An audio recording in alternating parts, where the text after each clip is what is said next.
Many people think that the difference between the rich and the poor is simply how much money they have. But several studies on financial behavior show something much deeper.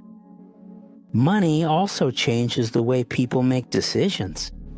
And no, of course not. It's not about some people being smarter than others.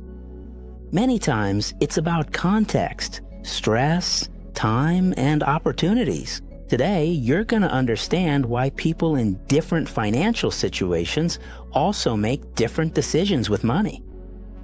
Imagine living worried about rent, food, debts, and gas.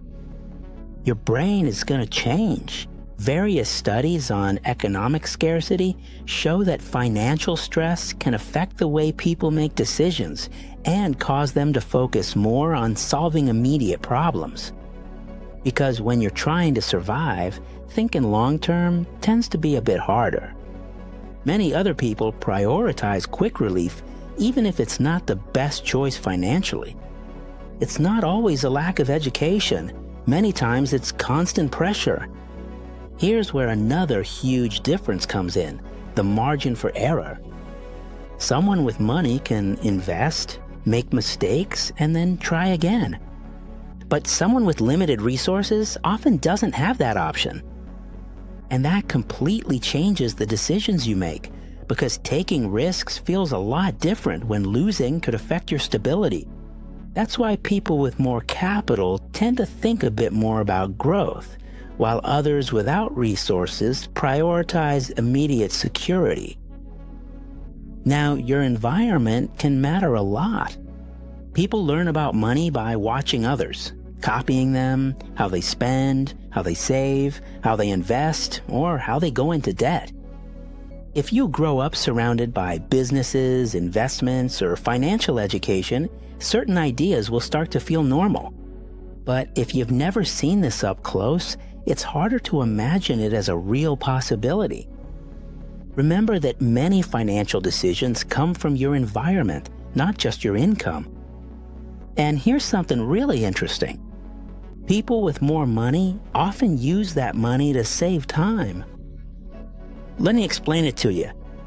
They delegate, automate, hire help, and invest in comfort. And you might be wondering why. It's because they understand that time is also a resource. While some people trade time for money, others try to use money to get their time back.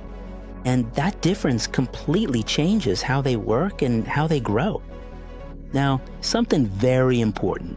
Having money doesn't automatically make someone a better person, and not having it doesn't mean a lack of effort either. A person's financial situation can depend a lot on several factors: where they were born, access to opportunities, education, crises, family, and context.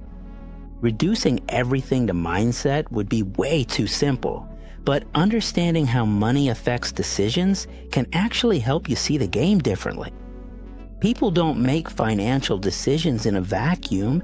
They make them based on their reality, their pressures, and their opportunities. And maybe understanding that is more useful than just judging who has more or less money. If you like business, money, and understanding how the human economy really works, subscribe to Rich Investing. Because here, we don't just talk about getting rich, we talk about understanding the world. See you in the next video, champ.